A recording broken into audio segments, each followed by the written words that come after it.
Hello friends, ഇന്നത്തെ വീഡിയോയിൽ ഞാൻ ഡിസ്കസ് ചെയ്യുന്നത് യൂറിൻ്റെ കെമിക്കൽ എക്സാമിനേഷനെ പറ്റിയാണ്. യൂറിൻ്റെ കെമിക്കൽ എക്സാമിനേഷനിൽ urine protein, urine glucose, ketone body, bile salt, bile pigment, urobilinogen, യൂറിനിലുള്ള ബ്ലഡ് എന്നിങ്ങനെയുള്ള പാരാമീറ്റേഴ്സിൻ്റെ ക്വാളിറ്റേറ്റീവ് ടെസ്റ്റാണ് കെമിക്കൽ എക്സാമിനേഷൻ കൊണ്ട് ഉദ്ദേശിക്കുന്നത്. ആദ്യമായി പറയുന്നത് യൂറിൻ പ്രോട്ടീൻ എസ്റ്റിമേഷനെ പറ്റിയാണ്. സാധാരണയായി ബ്ലഡ് ഫിൽറ്റർ ചെയ്ത് യൂറിനായി മാറുന്നത് കിഡ്നിയിലാണ്. ഒരു നോർമൽ കിഡ്നിയിൽ ചെറിയ എമൗണ്ടിൽ ലോ മോളിക്കുലാർ വെയ്റ്റ് ഉള്ള പ്രോട്ടീനുകളെ ഫിൽറ്റർ ചെയ്യുന്നുണ്ട്. ഇതിന് ഹെൽപ്പ് ചെയ്യുന്നത് നെഫ്രോണിൻ്റെ പാർട്ടായ ഗ്ലോമർലസ് ആണ്. അതേസമയം ഹൈ മോളിക്കുലാർ വെയ്റ്റ് ഉള്ള പ്രോട്ടീനുകളായ ആൽബുമിൻ, ഗ്ലോബിനുൽ എന്നിവയുടെ പാസേജിനെ ഗ്ലോമർലാൻ മെംബ്രെയിൻ പ്രിവെൻറ്റ് ചെയ്യുകയും ചെയ്യുന്നുണ്ട്. അപ്പോൾ നോർമൽ കിഡ്നിയിലൂടെ ചെറിയ എമൗണ്ടിൽ ലോ മോളിക്കുലാർ വെയ്റ്റ് ഉള്ള പ്രോട്ടീൻ മാത്രമേ ഫിൽറ്റർ ചെയ്ത് പോകത്തുള്ളൂ. ഹൈ മോളിക്കുലാർ വെയ്റ്റ് ഉള്ള പ്രോട്ടീനുകളുടെ ഫിൽട്രേഷൻ അവിടെ പ്രയാസമാണ്. ഫിൽട്രേഷന് ശേഷം ട്യൂബ്യൂളിലോട്ട് കുറച്ച് പ്രോട്ടീൻ റീഅബ്സോർബ് ചെയ്ത് തിരിച്ചു പോകുന്നു. ഞാൻ കഴിഞ്ഞ വീഡിയോയിൽ ഇതിനെപ്പറ്റി പറഞ്ഞിട്ടുണ്ട്. അതിൻ്റെ ഫിൽട്രേഷനും കാര്യങ്ങളും എല്ലാം പറഞ്ഞിട്ടുണ്ട്. അപ്പോൾ ഫിൽട്രേഷന് ശേഷം പ്രോട്ടീനുകൾ ട്യൂബ്യൂളിലൂടെ റീഅബ്സോർബ് ചെയ്ത് പോകുന്നു. ഫിൽറ്റർ ചെയ്ത് എക്സ്ക്രീറ്റ് ചെയ്ത് പോകുന്നത് ഒരു ദിവസം 24 ഹവറിൽ ഒരു 150 മില്ലിഗ്രാം പ്രോട്ടീനാണ് 24 ഹവറിൽ എക്സ്ക്രീറ്റ് ചെയ്ത് പോകുന്നത്. പക്ഷേ ഇതിനെ തന്നെ നമുക്ക് കെമിക്കൽ മെത്തേഡ് ഡിറ്റക്റ്റ് ചെയ്യാനും സാധിക്കുകയില്ല. അപ്പോൾ സാധാരണയായി ഫിൽട്രേഷന് ശേഷം പ്രോട്ടീനുകൾ തിരിച്ച് ട്യൂബ്യൂളിലോട്ട് റീഅബ്സോർബ് ചെയ്ത് പോകുകയും ഈ എക്സ്ക്രീറ്റ് ചെയ്തു പോകുന്നത് ഏകദേശം 24 ഹവറിൽ ഒരു 150 മില്ലിഗ്രാമിൽ താഴെയുള്ള പ്രോട്ടീനുകളായിരിക്കും. ഇതിനെ കെമിക്കൽ മെത്തേഡ് വഴി ഡിറ്റക്റ്റ് ചെയ്യാൻ സാധിക്കുകയില്ല. കെമിക്കൽ മെത്തേഡ് വഴി ഡിറ്റക്റ്റ് ചെയ്യുന്നത് എന്തെങ്കിലും തരത്തിൽ അബ്നോർമലായിട്ട് വരുമ്പോൾ ഈ 150 മില്ലിഗ്രാമിൽ കൂടുതലായിട്ടുള്ള ഹൈ മോളിക്കുലാർ വെയ്റ്റ് പ്രോട്ടീനുകളായ ആൽബുമിൻ, ഗ്ലോബുലിൻ എന്നിവ എക്സ്ക്രീറ്റ് ചെയ്ത് പോകുമ്പോഴുമാണ്. അതുപോലെ തന്നെ ഈ കിഡ്നിയുടെ റീനൽ ട്യൂബ്യൂൾ എക്സ്ക്രീറ്റ് ചെയ്യുന്ന ഒരു നോർമൽ പ്രോട്ടീനാണ് ടാം ഹോഴ്സ്വാൾ പ്രോട്ടീൻ എന്ന് പറയുന്നത്. അത് നോർമലി എക്സ്ക്രീറ്റ് ചെയ്ത് പോകുന്നതാണ്. ഇതൊരു മ്യൂക്കോ പ്രോട്ടീനാണ്.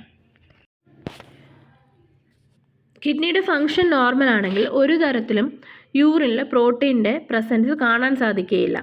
അതേസമയം കിഡ്നിക്ക് എന്തെങ്കിലും തരത്തിലുള്ള പ്രോബ്ലം ഉണ്ടാകുമ്പോൾ ഈ യൂറിനിൽ പ്രോട്ടീൻ്റെ പ്രസൻസ് കാണാൻ സാധിക്കും. ഇങ്ങനെ യൂറിനിൽ പ്രോട്ടീൻ വരുന്നതിനെ നമ്മൾ പ്രോട്ടീനൂറിയ എന്ന് പറയുന്നു. അപ്പോൾ പ്രോട്ടീനൂറിയ ഉണ്ടാകുന്നത് 2 തരത്തിലാണ്. ഒന്നെങ്കിൽ കിഡ്നിക്ക് എന്തെങ്കിലും പ്രശ്നം ഉണ്ടാകുമ്പോഴാണെന്ന് പറഞ്ഞു. ഒന്നെങ്കിൽ ഗ്ലോമർലാർ ഡാമേജ്. ഗ്ലോമർലസ് എന്ന് പറയുന്ന കിഡ്നിയുടെ പാർട്ടാണ്. ഗ്ലോമർലസിലാണ് ഫിൽട്രേഷൻ നടക്കുന്നത്. അപ്പോൾ അവിടെ ആ ഗ്ലോമർലസിനുണ്ടാകുന്ന ഡാമേജ് പ്രോട്ടീനൂറിയയ്ക്ക് കാരണമാകും. അതുപോലെ തന്നെ defect in the reabsorption of tubule. അപ്പോൾ ട്യൂബ്യൂൾ എന്ന് പറഞ്ഞാൽ ഞാൻ പറഞ്ഞു ബ്ലഡ് ഫിൽറ്റർ ചെയ്യുന്നത് കിഡ്നിക്കകത്താണ്. കിഡ്നിയിൽ ഗ്ലോമർലസ് വെച്ചിട്ടാണ്. അവിടെ നിന്ന് ഗ്ലോമർലസിൽ നിന്ന് എക്സ്ക്രീറ്റ് ചെയ്ത് പോകുന്നതാണ് യൂറിനായിട്ട് പോകുന്നത്. അതേസമയം ഇങ്ങനെ ഫിൽട്രേഷൻ നടക്കുന്ന സമയത്ത് തന്നെ ചില പ്രോട്ടീനുകൾ തിരിച്ച് മുകളിലോട്ട് ട്യൂബ്യൂളിലോട്ട് റീഅബ്സോർബ് ചെയ്ത് പോകുന്നുണ്ട്. അതായത് അത് എക്സ്ക്രീറ്റ് ചെയ്ത് പോകുന്നില്ല, തിരിച്ച് റീഅബ്സോർബ് ചെയ്ത് പോകുന്നുണ്ട്. അത് നമുക്ക് ആവശ്യമുള്ളവ റീഅബ്സോർബ് ചെയ്ത് പോകുന്നുണ്ട്. അപ്പോൾ ഈ റീഅബ്സോർപ്ഷൻ നടക്കുന്ന ട്യൂബ്യൂളിൽ എന്തെങ്കിലും പ്രോബ്ലം ഉണ്ടെങ്കിൽ, അവിടെ എന്തെങ്കിലും ഡിഫക്റ്റ് ഉണ്ടെങ്കിലും എന്ത് സംഭവിക്കാം? യൂറിനിൽ കൂടുതലായിട്ടും പ്രോട്ടീൻ കാണപ്പെടും. അതായത് ആ പ്രോട്ടീൻ റീഅബ്സോർബ് ചെയ്യാതെ എക്സ്ക്രീറ്റ് ചെയ്ത് യൂറിനിലൂടെ തന്നെ പോകുന്നു. അപ്പോൾ ഇത്തരത്തിൽ ലാർജ് മോളിക്കുലാർ വെയ്റ്റ് പ്രോട്ടീനുകളായ ആൽബുമിൻ ആയിരിക്കും ഇത്തരത്തിൽ യൂറിനിൽ കൂടെ പോകുന്നത്. അപ്പോൾ ആൽബുമിൻ വരുന്നത് കിഡ്നിക്ക് എന്തെങ്കിലും തരത്തിലുള്ള പ്രോബ്ലം ഉണ്ടാകുമ്പോഴാണ് ഈ മോളിക്കുലാർ വെയ്റ്റ് കൂടുതലായ ആൽബുമിൻ യൂറിനിൽ കൂടെ പാസ് ചെയ്ത് പോകുന്നത്. ഇങ്ങനെ ആൽബുമിൻ യൂറിനിൽ കാണിക്കുന്നത് ഒരു കിഡ്നിയുടെ എന്തെങ്കിലും തരത്തിലുള്ള പ്രോബ്ലത്തിൻ്റെ ഒരു ഫസ്റ്റ് സൈനായിട്ടായിരിക്കും ആൽബുമിൻ യൂറിനിൽ കാണിക്കുന്നത്. ഒന്നെങ്കിൽ യൂറിനറി ഇൻഫെക്ഷൻ ഉണ്ടെങ്കിൽ ആൽബുമിൻ വരാം, അല്ലെങ്കിൽ കിഡ്നിക്ക് എന്തെങ്കിലും തരത്തിലുള്ള ഡാമേജുകൾ സംഭവിക്കുമ്പോഴും എല്ലാം വരാം. ഇങ്ങനെയുള്ള കാരണങ്ങളെ നമ്മൾ പലതായിട്ട് തിരിക്കാം. അതായത് ആൽബുമിൻ യൂറിനിൽ കാണുകയാണെങ്കിൽ ഇത്തരത്തിലുള്ള കണ്ടീഷനുകളിൽ കാണാൻ സാധിക്കും. Pre renal renal, post renal എന്നിങ്ങനെയുള്ള കണ്ടീഷനുകളിൽ കാണാൻ സാധിക്കും. പ്രീ റീനൽ കോസസ് എന്ന് പറഞ്ഞാൽ ഒന്നാമതായുള്ളത് pre renal cause. Pre renal എന്ന് പറഞ്ഞു കഴിഞ്ഞാൽ ബ്ലഡ് ഫ്ലോയ്ക്ക് ഉണ്ടാകുന്ന പ്രോബ്ലം കൊണ്ടാണ്. അതായത് കിഡ്നിയിലോട്ട് ബ്ലഡ് ഫ്ലോ കുറയുന്നത് മൂലമാണ് പ്രീ റീനൽ ആയിട്ട് വരുന്നത്. അതുമൂലം ആൽബുമിൻ യൂറിനിൽ കൂടെ എക്സ്ക്രീറ്റ് ചെയ്തു പോകുന്നു. അതായത് ഒന്നാമതായിട്ടുള്ളത് ഒരു എക്സാമ്പിൾ ഡീഹൈഡ്രേഷനാണ്. ഡീഹൈഡ്രേഷനിലും ബ്ലഡ് ഫ്ലോ കുറവായിരിക്കും. അങ്ങനെ കിഡ്നിയിലോട്ടുള്ള ബ്ലഡ് ഫ്ലോ കുറയുകയും അവിടെ ആൽബുമിൻ, അതായത് സൊല്യൂട്ടിൻ്റെ കണ്ടൻറ്റ് അപ്പോൾ കൂടും. ആൽബുമിൻ്റെ അളവ് കൂടുകയും ചെയ്യും. അങ്ങനെ അവിടെ പ്രോട്ടീനൂറിയ ഉണ്ടാകുന്നുണ്ട്. അടുത്തതായത് കാർഡിയാക് ഔട്ട്പുട്ട്. കാർഡിയാക് പ്രോബ്ലം എന്തെങ്കിലും ഉണ്ടാകുമ്പോൾ അവിടെയും ബ്ലഡ് ഫ്ലോയ്ക്ക് തടസ്സമാണ് ഉണ്ടാകുന്നത്. ഇതും ആൽബുമിനൂറിയ, അതായത് പ്രോട്ടീനൂറിയ ഉണ്ടാകുന്നതിന് കാരണമാകും. അടുത്തത് ലിവർ ഡിസീസാണ്. ലിവർ ഡിസീസ് നമുക്കറിയാം ബ്ലഡിലെ ആൽബുമിൻ്റെ അളവ് കുറയുകയാണ് ചെയ്യുന്നത്. ഹൈപ്പോ ആൽബുമിനീമിയ ഉണ്ടാവുകയാണ്. അപ്പോൾ ബ്ലഡിൽ ആൽബുമിൻ കുറയുന്നു എന്നതിനർത്ഥം അത് ഉണ്ടാകുന്ന ആൽബുമിൻ കൂടുതലായിട്ടും യൂറിനിൽ കൂടെ എക്സ്ക്രീറ്റ് ചെയ്ത് അങ്ങ് പോവുകയാണ്. അപ്പോൾ യൂറിനിലായിരിക്കും ആൽബുമിൻ്റെ പ്രസൻസ് കൂടുതൽ. അപ്പോൾ ബ്ലഡിൽ അത് കുറയുകയും യൂറിനിൽ കൂടെ എക്സ്ക്രീറ്റ് ചെയ്ത് കൂടുതലായിട്ട് പോവുകയും ചെയ്യും. അതും പ്രോട്ടീന് ആൽബുമിൻ ഉണ്ടാകുന്ന ഒരു റീസണാണ് ലിവർ ഡിസീസ് എന്ന് പറയുന്നത്. ഇതെല്ലാം പ്രീ റീനലുമായിട്ട് ബന്ധപ്പെട്ട് വരും. അതും ബ്ലഡ് ഫ്ലോയ്ക്ക് ഉണ്ടാകുന്ന ബുദ്ധിമുട്ടാണ്. അടുത്തത് റീനൽ. റീനൽ എന്ന് പറഞ്ഞാൽ കിഡ്നിക്ക് ഡയറക്റ്റ് ഡാമേജ് ഉണ്ടാകുന്നതാണ്. അതായത് ഡയബറ്റിക് നെഫ്രോപ്പതി. ഡയബറ്റിക് നെഫ്രോപ്പതി എന്ന് പറഞ്ഞു കഴിഞ്ഞാൽ ബ്ലഡ് ഷുഗർ കൂടി കിഡ്നി എഫക്റ്റ് ചെയ്യുന്ന കണ്ടീഷനാണ്. ഈ കണ്ടീഷനിലും യൂറിനിലെ പ്രോട്ടീന് കൂടുതലായിട്ട് കാണാൻ സാധിക്കും. അടുത്തത് ഗ്ലോമല നെഫ്രൈറ്റിസ്. അവിടെയും ഫിൽട്രേഷൻ ഉണ്ടാകുന്ന പ്രശ്നമാണ്. കിഡ്നിയുടെ ഡാമേജാണ്. കിഡ്നിക്ക് ഡാമേജ് ഉണ്ടാകുന്നത് മൂലം അവിടെ ഫിൽട്രേഷൻ നടക്കാതെ വരികയും അവിടെ പ്രോട്ടീൻ കൂടുതലായിട്ട് യൂറിനിൽ കാണിക്കുകയും ചെയ്യുന്നു.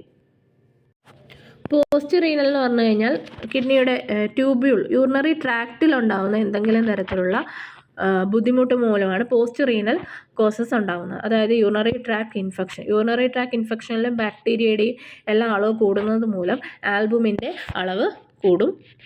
അതുപോലെ തന്നെ കിഡ്നി സ്റ്റോണിലും ആ യൂറിനറി ട്രാക്റ്റിൽ ഒബ്സ്ട്രക്ഷൻ ഉണ്ടാകുമ്പോൾ അവിടെ യൂറിൻ്റെ ആ ഫ്ലോയെ തടസ്സപ്പെടുകയും ആൽബുമിൻ്റെ കൂടുതൽ പ്രസൻസ് കാണിക്കുകയും ചെയ്യുന്നു. അതുപോലെ തന്നെ മെയിൽസിൽ പ്രോസ്റ്റേറ്റിൻ്റെ ഇഷ്യൂസും ഇതെല്ലാം പോസ്റ്റ് റീനലിൽ പെടും. ഇങ്ങനെയുള്ള ഈ പ്രീ റീനൽ ആയിക്കോട്ടെ, റീനൽ ആയിക്കോട്ടെ, പോസ്റ്റ് റീനൽ ആയിക്കോട്ടെ, എല്ലാം തന്നെ യൂറിനിൽ ആൽബുമിൻ കൂടുന്നതിന് കാരണമാണ്. യൂറിൻ പ്രോട്ടീൻ എസ്റ്റിമേഷൻ്റെ കെമിക്കൽ മെത്തേഡിലെ ക്വാളിറ്റേറ്റീവ് ടെസ്റ്റാണ് heat and acetic acid test എന്ന് പറയുന്നത്. ഈ ഹീറ്റ് ആൻഡ് അസറ്റിക് ആസിഡ് ടെസ്റ്റിൽ ഒരു ടെസ്റ്റ് ട്യൂബ് എടുക്കുക. അതിൽ 5 to 10 ml യൂറിൻ എടുക്കുക. യൂറിൻ്റെ അപ്പർ പോർഷൻ ഹീറ്റ് ചെയ്യുക. ഹീറ്റ് ചെയ്യുമ്പോൾ ക്ലൗഡിനെസ് വരുന്നുണ്ടെങ്കിൽ അതിലോട്ട് glacial acetic acid 2 to 3 drop add ചെയ്യുക. അപ്പോൾ ഈ ഗ്ലേഷ്യൽ അസറ്റിക് ആസിഡ് ആഡ് ചെയ്യുമ്പോൾ ഇതിലെ ക്ലൗഡിനെസ് ഡിസപ്പിയർ ആകുകയാണെങ്കിൽ യൂറിനിൽ ഫോസ്ഫേറ്റോ അങ്ങനെയുള്ള എന്തെങ്കിലും കണ്ടൻറ്റിൻ്റെ പ്രസൻസ് കൊണ്ടാണ് അങ്ങനെ വരുന്നത്. അതേസമയം ഈ ക്ലൗഡിനെസ് ഉണ്ടായിട്ടും ഗ്ലേഷ്യൽ അസറ്റിക് ആസിഡ് ആഡ് ചെയ്തിട്ടും സ്റ്റിൽ ആ ക്ലൗഡിനെസ് കാണുകയാണെങ്കിൽ ആൽബുമിൻ്റെ പ്രസൻസ് ഉണ്ടെന്ന് മനസ്സിലാക്കാം. അതായത് പ്രോട്ടീൻ്റെ പ്രസൻസ് ഉണ്ടെന്ന് മനസ്സിലാക്കാം. അപ്പോൾ അങ്ങനെ ഗ്ലേഷ്യൽ അസറ്റിക് ആസിഡ് ആഡ് ചെയ്യുമ്പോഴും ക്ലൗഡിനെസ് ഉണ്ടെങ്കിൽ വീണ്ടും അത് ബോയിൽ ചെയ്യുക അപ്പർ പോർഷൻ. അപ്പോൾ വീണ്ടും ആ ക്ലൗഡിനെസ് കാണിക്കുമ്പോൾ അത് പ്രോട്ടീൻ്റെ പ്രസൻസ് ഉണ്ടെന്നാണ് അർത്ഥം. അതേസമയം ക്ലൗഡിനെസ് ഇല്ല എന്നുണ്ടെങ്കിൽ അത് ക്ലിയർ ആണ്, അതായത് പ്രോട്ടീൻ്റെ പ്രസൻസ് ഇല്ല എന്നാണ് അർത്ഥം.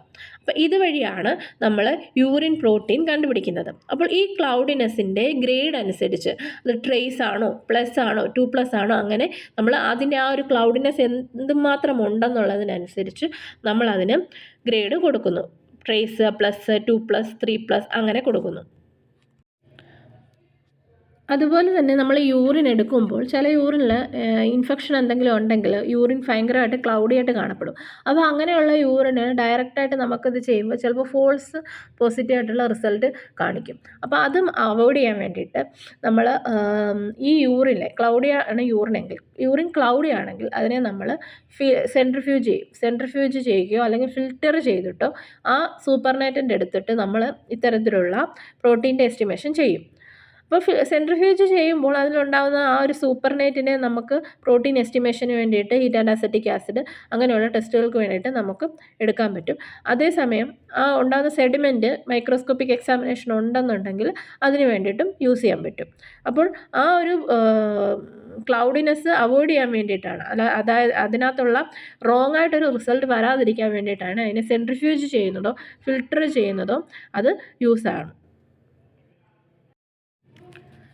അടുത്ത ടെസ്റ്റാണ് sulphosalicylic acid test. Urine protein എസ്റ്റിമേഷനിൽ heat and acetic acid test, sulphosalicylic acid test, ഇങ്ങനെയുള്ള ടെസ്റ്റുകളുണ്ട്. സൾഫോസാലിസിലിക് ആസിഡ് ടെസ്റ്റിൽ ആദ്യം ഒരു 3 to 4 ml യൂറിൻ, അതായത് സെൻട്രിഫ്യൂജ്ഡ് യൂറിൻ, ആ യൂറിനെ സെൻട്രിഫ്യൂജ് ചെയ്ത യൂറിന് അതിനെ ഒരു ചെറിയ ടെസ്റ്റ് ട്യൂബിലോട്ട് എടുക്കുക. ആ ടെസ്റ്റ് ട്യൂബിൽ എടുത്തിട്ട് ഇതിനകത്തോട്ട് ഒരു 2 to 3 ഡ്രോപ്പ് സൾഫോസാലിസിലിക് ആസിഡ് ആ സ്പെസിമെൻ്റെ യൂറിൻ സ്പെസിമെൻ്റെ ടോപ്പിലായിട്ട് മുകളിലായിട്ട് ആഡ് ചെയ്യുക. അപ്പോൾ മുകളിലായിട്ട് ആഡ് ചെയ്യുമ്പോൾ ഒരു 5 മിനിറ്റിന് ശേഷം ടർബിഡിറ്റി ഉണ്ടെങ്കിൽ, ടർബിഡിറ്റി എന്ന് പറഞ്ഞാൽ ക്ലൗഡിനെസ് ഉണ്ടെങ്കിൽ പ്രോട്ടീൻ ഉണ്ടെന്നാണ് അർത്ഥം. പ്രോട്ടീൻ അഥവാ ആൽബുമിൻ. അപ്പോൾ ഇങ്ങനെ ഈ പിക്ചറിൽ നമുക്ക് കാണാം. നെഗറ്റീവ് ആണെങ്കിൽ അത് ക്ലിയർ ആയിരിക്കും. ട്രേസ് ആണെങ്കിൽ ചെറിയ രീതിയിൽ ഈ പിക്ചറിൽ തന്നെ കാണാൻ പറ്റും, ചെറിയ രീതിയിൽ ക്ലൗഡിനെസ് കാണും. 1+, 2+, 3+, 4+ എന്നിങ്ങനെ അതിൻ്റെ ഗ്രേഡ് നമുക്ക് ഈ പിക്ചറിലൂടെ കാണാൻ പറ്റും. ഓരോന്നിനും ക്ലൗഡിനെസ്സിന് വ്യത്യാസം വരുന്നത്, അതായത് ടർബിഡിറ്റിക്ക് വ്യത്യാസം വരുന്നത്. 4+ലൊക്കെ അത്രയ്ക്ക് തിക്കായിട്ട് വൈറ്റ് കളറിലായിരിക്കും കാണപ്പെടുന്നത്. അപ്പോൾ ഇങ്ങനെയാണ് നമ്മൾ യൂറിൻ പ്രോട്ടീൻ്റെ ഗ്രേഡിങ് കൊടുക്കുന്നത്. നെഗറ്റീവ് ആണെങ്കിൽ നെഗറ്റീവ്, നെഗറ്റീവ് എന്ന് പറഞ്ഞാൽ ആൽബുമിൻ ആബ്സെൻ്റ് എന്നാണ് അർത്ഥം. ട്രേസ് എന്ന് പറഞ്ഞു കഴിഞ്ഞാൽ ട്രേസ് ആണെങ്കിലും ആൽബുമിൻ്റെ ചെറിയ രീതിയിലുള്ള അളവുണ്ട്, അതാണ് ട്രേസ് എന്ന് ഉദ്ദേശിക്കുന്നത്. പിന്നെ +, 2+, 3+, 4+ ഇങ്ങനെ ഗ്രേഡിങ് കൊടുക്കും. യൂറിനിൽ heat and acetic acid test, sulphosalicylic acid test, ഇതെല്ലാം യൂറിൻ പ്രോട്ടീൻ എസ്റ്റിമേഷൻ്റെ കെമിക്കൽ മെത്തേഡ്സ് ആണ്. അപ്പോൾ ഇത് ഇപ്പോൾ അങ്ങനെ ആരും ചെയ്യാറില്ല. കൂടുതലായും എല്ലാവരും യൂസ് ചെയ്യുന്നത് യൂറിൻ ഡിപ്സ്റ്റിക് ടെസ്റ്റാണ്. അതായത് ഡിപ്സ്റ്റിക് എന്ന് പറയുമ്പോൾ സ്പെസിഫിക് ആയിട്ട് ഒരു ടെസ്റ്റിൻ്റെ ആയിട്ടുള്ള സ്ട്രിപ്പ് വരാം, അല്ലെങ്കിൽ മൾട്ടി ലെവലിലുള്ള സ്ട്രിപ്പും വരാം. അതായത് സാധാരണയായി എസ്റ്റിമേറ്റ് ചെയ്യുന്നത് നോർമലായിട്ടുള്ള കെമിക്കൽസ് ആയ ഗ്ലൂക്കോസ്, പ്രോട്ടീൻ, അതുപോലെ pH നോക്കാൻ പറ്റും, ബ്ലഡ്, യൂറോബിലിനോജന്, ബൈൽ സാൾട്ട് എന്നിങ്ങനെയുള്ള കീറ്റോൺ ബോഡി എന്നിങ്ങനെയുള്ള എല്ലാ കണ്ടൻറ്റിനെയും ഈ ഡിപ്സ്റ്റിക്ക് വഴി നമുക്ക് കണ്ടെത്താൻ സാധിക്കും. ഡിപ്സ്റ്റിക്കിൽ സാധാരണ ഒരു കെമിക്കലിനെ ഇംപ്രിഗ്നേറ്റ് ചെയ്തിരിക്കും. ഈ ഇംപ്രിഗ്നേറ്റ് അതായത് പ്രോട്ടീൻ ആണെങ്കിൽ അതിന് സ്പെസിഫിക് ആയിട്ടുള്ള കെമിക്കലായിരിക്കും, പ്രോട്ടീനാണ് കണ്ടുപിടിക്കേണ്ടതെങ്കിൽ അതിന് സ്പെസിഫിക് ആയിട്ടുള്ള കെമിക്കലായിരിക്കും ഇംപ്രിഗ്നേറ്റ് ചെയ്തിരിക്കുന്നത്. ഗ്ലൂക്കോസ് ആണെങ്കിൽ അങ്ങനെ. അപ്പോൾ ഇത് എന്ത് ചെയ്യും, ഈ സ്ട്രിപ്പ് നമ്മൾ ഏത് പേഷ്യൻ്റ് ആണോ ടെസ്റ്റ് ചെയ്ത് നോക്കേണ്ടത്, ഒന്നെങ്കിൽ എല്ലാ പാരാമീറ്റേഴ്സും അറിയണമായിരിക്കും. അതായത് ക്വാളിറ്റേറ്റീവ് ആണോ, അതിൻ്റെ പ്രസൻസ് ആണോ ആബ്സെൻസ് ആണോ എന്ന് മാത്രമേ അറിയാൻ പറ്റൂ. അതായത് അത് ഇത്ര വാല്യൂ ആണോ നമുക്കത് അറിയാൻ സാധിക്കുകയില്ല. ഗ്രേഡിംഗ് ആയിരിക്കും, +, 2+, 3+, അല്ലെങ്കിൽ പ്രസൻസ് ഓർ നെഗറ്റീവ് അല്ലെങ്കിൽ പോസിറ്റീവ് എന്നിങ്ങനെ ക്വാളിറ്റേറ്റീവായിട്ട് മാത്രം നമുക്ക് ഈ ഡിപ്സ്റ്റിക്ക് വഴി കണ്ടെത്താൻ സാധിക്കും. അതിന് വേണ്ടിയിട്ട് കെമിക്കൽ ഇംപ്രഗ്നേറ്റഡ് ആയിട്ടുള്ള ഈ ഡിപ്സ്റ്റിക്ക് യൂറിനിൽ ഡിപ്പ് ചെയ്യണം. യൂറിൻ ഡിപ്പ് ചെയ്തതിന് ശേഷം ഇതിൽ തന്നിട്ടുള്ള ഓരോ ടെസ്റ്റിനും ഓരോ ടൈമിംഗ് ആണ്. ഇപ്പോൾ ഗ്ലൂക്കോസിനാണ് 30 സെക്കൻഡ്സ്, പ്രോട്ടീനാണ് 60 സെക്കൻഡ്സ്, അങ്ങനെ ഓരോന്നിനും ഓരോ ടൈമിംഗ് ആണ് 60 സെക്കൻഡ്സ് വെച്ചിട്ട്. അപ്പം അത് വെച്ചിട്ട് ആ ടൈമിംഗ് ആകുമ്പോൾ 60 സെക്കൻഡ് ആകുമ്പോൾ ഇതിൽ തന്നിരിക്കുന്ന കളർ ചാർട്ടുണ്ട്, ആ കളർ ചാർട്ടുമായിട്ട് കമ്പയർ ചെയ്യും. അതായത് ഇപ്പം യൂറിനിൽ എന്തെങ്കിലും പ്രോട്ടീൻ ഉണ്ടെങ്കിൽ അത് ഉറപ്പായിട്ടും ആ സ്പെസിഫിക് ആയിട്ടുള്ള ഏരിയയിൽ കളർ ചേഞ്ച് ഉണ്ടാകും. അപ്പോൾ കളർ ചേഞ്ച് ഉണ്ടാകുകയാണെങ്കിൽ ഇതിൽ കൊടുത്തിട്ടുണ്ട് ഓരോ ട്രേസിൻ്റെയും പ്ലസിൻ്റെയും ഒക്കെ കളറ്.